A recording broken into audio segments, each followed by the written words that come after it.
Hi friends, मैं आप लोग को इंटीग्रेटेड मैथमेटिक्स का बहुत इंपॉर्टेंट क्वेश्चन बताने जा रहा हूँ। क्वेश्चन है कि इफ ओमेगा ब्रैकेट में not equal to 1 is a cube root of unity, then the value of bracket में 1 minus omega plus omega square power 5 plus bracket में 1 plus omega minus omega square के power 5 minus 32 is. आपको 4 option दिया गया है, बताना है इसमें से कौन सा ऑप्शन सही होगा। ठीक है, देखिए मैं सोल्यूशन बता रहा हूँ। सोल्यूशन में गिवन क्या है, ओमेगा क्या दिया है, cube root of unity. Clear, तो यहाँ मैं लिख दिया हूँ given omega is a cube root of unity. तो इसका मतलब होता है omega cube equal to 1। Cube मतलब जानते हैं ना, किसी जब omega is a cube, cube मतलब क्या होता है, उसके ऊपर 3 घात। तो omega is a cube root of unity का मतलब होता है ओमेगा क्यू इजकल टू 1। ठीक है, और ओमेगा का एक कंडीशन होता है, जब क्यूब रूट ऑफ यूनिटी होता है तो 1 plus omega square equal to 0। हम ऑलरेडी कंडीशन में होता है। ठीक है, ये कहीं दिया नहीं है लेकिन ऑलरेडी इसके अंदर इंक्लूड होता है। ठीक है, तो ये दो कंडीशन आपको मिल गया ना, क्योंकि आपको दिया है दोनों क्वेश्चन में ओमेगा क्यू इजकल टू 1 और 1 plus omega square equal to 0। आप पूछेंगे ओमेगा क्यू इजकल टू 1 कहाँ दिया है, तो यही है omega is a cube root of unity. इसका मतलब यही होता है। क्लियर, इसी दोनों कंडीशन को हम क्या करेंगे, इस क्वेश्चन में अप्लाई करके सॉल्यूशन को प्राप्त करेंगे। ठीक है, तो आपका क्वेश्चन क्या दिया गया है, यहाँ मैं उतार लिया हूँ ब्रैकेट में 1 minus omega plus omega square पर 5, मैं इसी को उतार लिया हूँ। अब प्लस ब्रैकेट में 1 plus omega minus omega square पर 5 माइनस 32। क्लियर, देखिए थोड़ा मैं इसको सेटअप कर लिया हूँ, मतलब इस प्लस ओमेगा स्क्वायर को पहले ला दिया हूँ और माइनस ओमेगा को उधर ला दिया हूँ। कोई दिक्कत नहीं है, आप प्लस माइनस में इधर उधर कर सकते हैं। ठीक है, तब ब्रैकेट में क्या कर दिया, 1 plus omega square minus omega, कुछ नहीं किए हैं, इस ओमेगा स्क्वायर को बीच में ला दिए हैं, माइनस ओमेगा को यहाँ कर दिए हैं। तो यहाँ कर, आप पूछेंगे क्यों ऐसा कर रहे हैं, क्यों ऐसा कर रहे हैं, क्योंकि हमारा कंडीशन दिया है कि 1 plus omega square equal to 0। तो यहाँ से क्या हो जाएगा, 1 प्लस ओमेगा स्क्वायर का मान कितना हो जाएगा, माइनस ओमेगा हो जाएगा, इसीलिए मैं 1 प्लस ओमेगा को साथ रख रहा हूँ। क्लियर, अच्छा 1 plus omega square minus omega के पावर 5 हो गया प्लस। अब यहाँ क्या करेंगे, यहाँ तो सेटअप नहीं करना है क्योंकि 1 प्लस ओमेगा पहले से दिया है। आप कहेंगे नहीं सर मैं 1 माइनस ओमेगा स्क्वायर लाऊंगा, तो नहीं, हमको 1 प्लस ओमेगा की जरूरत है। यहाँ 1 प्लस ओमेगा का मान कितना हो जाएगा, माइनस ओमेगा स्क्वायर, तो यहाँ पहले से सेटअप है। तो यहाँ कुछ नहीं करना, बस उसको उतार लेंगे 1 plus omega minus omega square को पावर 5 और माइनस 32। क्लियर, तो आप यहाँ से बताइए इस कंडीशन से 1 प्लस ओमेगा स्क्वायर का मान कितना होगा, माइनस ओमेगा होगा ना, क्योंकि ओमेगा उधर से आ जाएगा। तो यहाँ मैं कर दिया हूँ 1 प्लस ओमेगा स्क्वायर की जगह पे माइनस ओमेगा, अब पहले से माइनस ओमेगा दिया है और उसके पावर 5 प्लस।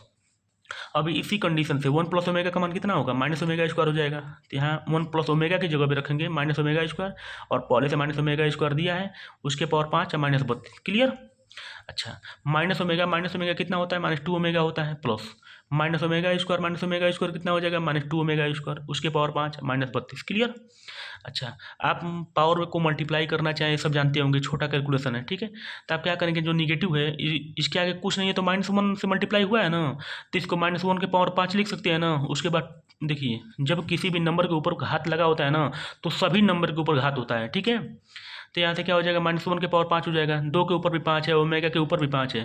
आप ये मत सोचिए केवल ओमेगा के ऊपर 5 है, नहीं, जब किसी नंबर के ऊपर पावर लगा होता है तो सभी नंबर के ऊपर पावर जाता है मल्टीप्लाई में। तो -1 के ऊपर भी 5 होगा, 2 के ऊपर भी 5 होगा और ओमेगा के ऊपर भी 5 होगा। क्लियर, यहाँ से भी प्लस है बीच में, फिर यहाँ से माइनस निगेटिव है तो ऊपर ऑड है।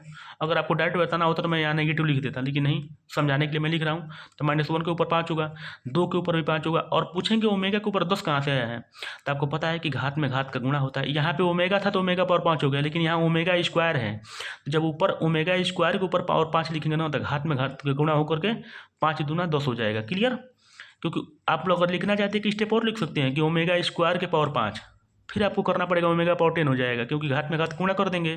तो मैं डायरेक्ट कर दिया हूँ। ठीक है, आप समझ सकते हैं, -32। क्लियर, अच्छा मैं इसको थोड़ा अलग अलग कर रहा हूँ। तो ये बताइए, -1 के पावर 5 करेंगे, किसी भी नेगेटिव नंबर के ऊपर 8 नंबर होता है तो हमेशा नेगेटिव ही होता है।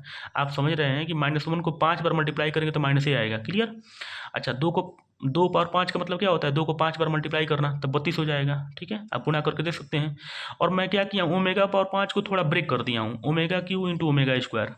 क्लियर, अभी इसको मल्टीप्लाई करेंगे तो ओमेगा पावर 5 हो जाएगा। आप मुझे पूछेंगे ऐसा क्यों कर रहे हैं, मैं आपको बता दूं, यहाँ पे कंडीशन दिया ओमेगा क्यू इक्वल टू 1, तो मैं यहाँ पे अप्लाई करने के लिए ओमेगा क्यू की जगह पे 1 लिख दूंगा।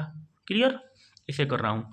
फिर यहाँ पे -1 को 5 बार मल्टीप्लाई करेंगे तो माइनस हो जाएगा, क्योंकि यहाँ प्लस है, माइनस से मल्टीप्लाई होगा तो माइनस हो जाएगा। 2 को 5 बार मल्टीप्लाई करेंगे तो 32 हो जाएगा।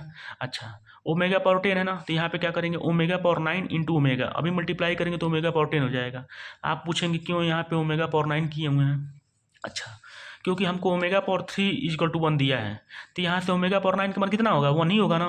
दोनों पक्षों का क्यूब कर दीजिए, तभी ओमेगा पावर 9 इक्वल टू 1 ही होगा, क्योंकि 1 का क्यूब 1 ही होता है, इसलिए ओमेगा पावर 9 अलग किए हैं। अगर आपको पता होता तो मैं डायरेक्टली लिख देता, लेकिन मैं समझाने के लिए इस स्टेप को कर रहा हूँ, क्लियर। और ब्रेक भी नहीं करता, डायरेक्ट लिख देता ओमेगा। लेकिन आपको समझाने के लिए ओमेगा पावर 9 का भी मान 1 ही होगा, क्यों, क्योंकि ओमेगा क्यू का मान अगर 1 है तो omega power 6, omega power 9, omega power 12 सबका मान 1 ही होगा। क्यों, आप जिसको जरूरत हो उसमें क्यूब, घन, फोर्थ पावर करते जाइए, सबका मान निकल जाएगा। हमको ओमेगा पावर 9 की जरूरत है, तो दोनों पक्षों का क्यूब कर देंगे, तो ओमेगा पावर 9 इक्वल टू 1 का क्यूब हो जाएगा, होगा ना, तो 1 हो जाएगा। अच्छा, तो वही मैं किया हूँ, omega power 9 to omega -32, clear. तो -32 पहले से है, ओमेगा क्यू का मान 1 होता है, आपको पता ही है, और इंटू ओमेगा स्क्वायर हो जाएगा, क्लियर। -32 ओमेगा पावर 9 का भी मान 1 होगा। देखो, देखिए मैं आपको समझाने के लिए भी लिख दिया हूँ कि ओमेगा पावर क्यू का और क्यू, ठीक है, मतलब ओमेगा क्यू के ऊपर क्यू लगा दिए हैं, अभी घात में घात का गुणा करेंगे तो ओमेगा पावर 9 ही हो जाएगा, ठीक है, एंड टू ओमेगा -32। तो अब तो समझ आपको आ रहा होगा ना कि ओमेगा क्यू का मान जब 1 रखेंगे तो 1 का क्यू 1 होगा, clear. Equal to -32 omega square उतार लिए हैं -32, और देखिए ओमेगा क्यू को मान डायरेक्ट में लिख दिया हूँ, ओमेगा क्यू को मान 1 होगा तो 1 पावर क्यू क्या होगा, 1 ही होगा। अब ओमेगा बचा है, ओमेगा उतार दिए हैं -32। अब इसमें से क्या कर दिए हैं, देखिए तीनों में 32 है, तो क्या कर दिए, -32 कामन ले लिए हैं। जब -32 कामन लेंगे तो क्या बचेगा, omega square plus omega plus 1। अब आइए, omega square plus omega plus 1 का मान कितना है, यहाँ से देखिए, 1 प्लस ओमेगा स्क्वायर बोलिए, चाहे omega square plus omega plus 1 बोलिए, दोनों का मान एक ही, दोनों का मतलब एक ही है ना। इसका मान कितना है, 0 है। तो जब यहाँ पे इसके जगह पे क्या लिखना होगा, omega square plus omega plus 1 की जगह पे 0 होगा, तो -32 ब्रैकेट में 0, तो 32 में जब 0 को मल्टीप्लाई करेंगे तो 0 हो जाएगा। हमारा कौन सा ऑप्शन सही है, ए, मतलब जो हमारा 0 होगा वही ऑप्शन सही है, ठीक है। तो आंसर में कौन सा ऑप्शन सही, ऑप्शन में कौन सही है, ए ऑप्शन सही है। इसका आंसर कितना आएगा, 0 आएगा। Thank you.